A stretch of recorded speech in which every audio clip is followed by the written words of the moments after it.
Hello everyone and welcome back to Lucky Loaders 15, where I'll be giving you 4 selections for tomorrow's horse racing action. Now before we get stuck into them, I quickly just want to reflect on how our tips performed today. In the end, it's been a mixed bag so far on my YouTube channel. We still have the nap to run tonight at Chelmsford, so fingers crossed we can get a good result there. But away from that, it has been a mixed bag. My long shot of the day did get us a bit of each way return there at Exeter with the extra places. That was Milado, who was very well backed. He was advertised at 12 to 1 last night, and he was smashed in the betting all day. He nearly went off favourite in the end.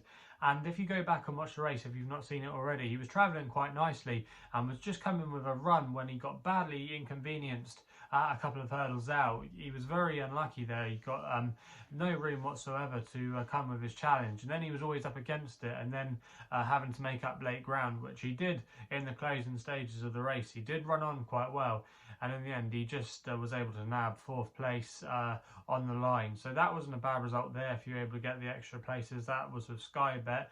And then away from that, our other selection, you have to say, was fairly disappointing. The sizing at midnight, my next best at Exeter, was going okay for a long way, and then as they turned into the home straight, he just got outpaced. Probably needs to go back up in trip, but yeah, that was a little bit disappointing there after again he attracted some market support. So fingers crossed though we can turn it around with our nap at Chelmsford today, and if that was to go in and win, then it means it's been a good day all around. But yeah, hopefully we can get a good result there. But anyway, let's get into tomorrow's horse racing action. 4 tips, a great day's action ahead. We've got some decent quality stuff at Newmarket, Chepstow as well, the return, or supposedly the return of the jumps anyway at Chepstow, but a good card nonetheless, and also as well some decent racing at York. But we're going to be going to Newmarket for the first selection of the day, where we're going with my nap running in the 150. It's the Group 3 Cornwallis Stakes, and I quite like the chances here of Twilight Jet for Lee Roche and Mikey O'Callaghan.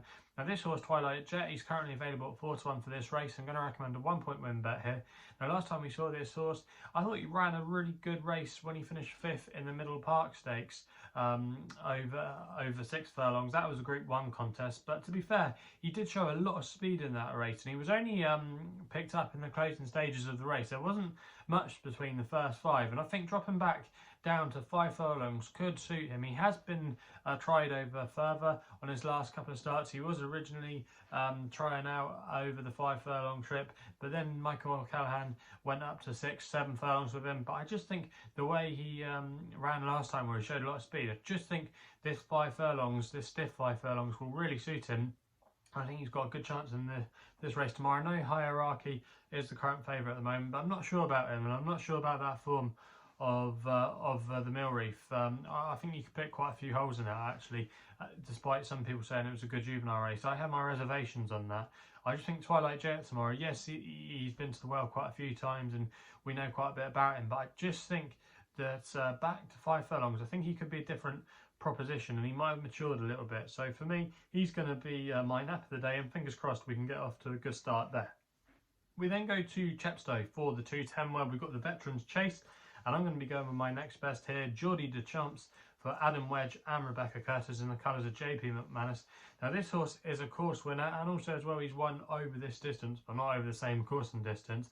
But yeah, Geordie de Champs currently available at 5 to 1, and I'm going to recommend a 0.5 each way selection here. Now this horse, Geordie de Champs, he was a promising horse, but then he had quite a bit of a layoff, and he's only returned to the track this year. But you have to say he's progressed quite well and showed that he still retains some of his old ability. He won a couple of starts at Fosslas. He does return here off a short break, but I think he's going to have quite a few things in his favour tomorrow, and he's down to a workable mark of 130. He was running in better races than this in the past, off higher marks, and I just think there could still be a race in him of this nature off a mark of 130. I think the better ground will be key to him. The course should be fine.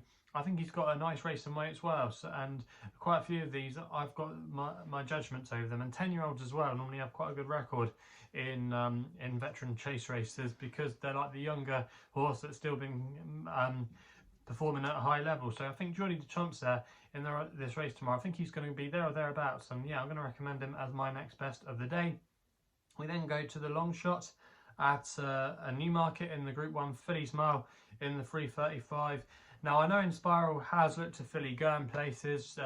She's from what she's done so far, she has looked impressive. However, I'm not sure what she beat last time out when she won at Doncaster, and for me, she's just taken up too much of the market against some potentially unexposed fillies that could have a lot more to offer. And the one I'm going to take her on with tomorrow as an each way selection is Magical Lagoon for Shane Foley and Jessica Harrington. Now, the last time we saw this horse, she won a Group 3 at the Curragh, where she came from a really unpromising position. She looked outpaced at one point, but she absolutely flew home in the closing stages and then won quite snugly, I thought, in the end, having plenty in hand. I thought she did the job very well that day. It was only her second start, and she was able to turn the form around from her Curragh maiden, where she was able to reverse the form where she was favourite on that occasion. So yeah, I do think Magical Lagoon tomorrow will have a good chance in this race, especially going up that hill if she handles the dip. I think she'll be staying on, doing all her best work late at the end. Jessica Harrington's team, we know, have had a really good autumn campaign. They've got a lot of exciting horses, and this is potentially one of them. She's got a lovely pedigree as well. I think she's definitely going to be a better 3-year-old, but I think she's a bit overpriced in this race, and I just think Inspiral has taken too much of the market, and that's why if Inspiral isn't up to standard tomorrow, I do think Magical Lagoon is a big player in the race, and that's why she's going to be my long shot of the day. We then go to the last race at Newcastle for an extra selection with a horse called Another Angel for Cam Hardy and Tony Britton. Now, this horse at the current time of recording was available at 11 to 2. You can get 4 places on this race with the likes of Sky Bet, Paddy Power and Betfair. I'm going to recommend a 0.5 each way selection here. Now, this horse, Another Angel, he has been knocking at the door in his last 3 starts. He's finished second on the last 3 occasions. However, he is well handicapped on his old form, and I just think it's a matter of time before he pops up again. His last race, I thought, was a solid effort behind another well handicapped horse of Paul Midgley's, but he still nonetheless ran very, very well. He's got a great record at Newcastle. He's won there, I think it's 7 times in the past, so it's a track he absolutely loves, and he's £4 below his last winning mark.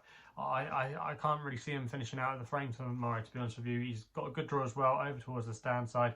I like horses normally when they race there. He's a horse that's quite straightforward. He's going to be handy.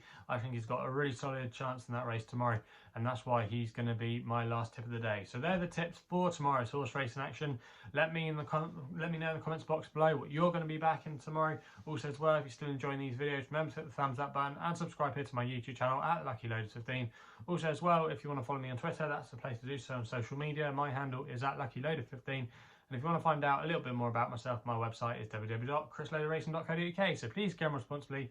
Hopefully we can have someone to see you tomorrow, and we'll be seeing you soon.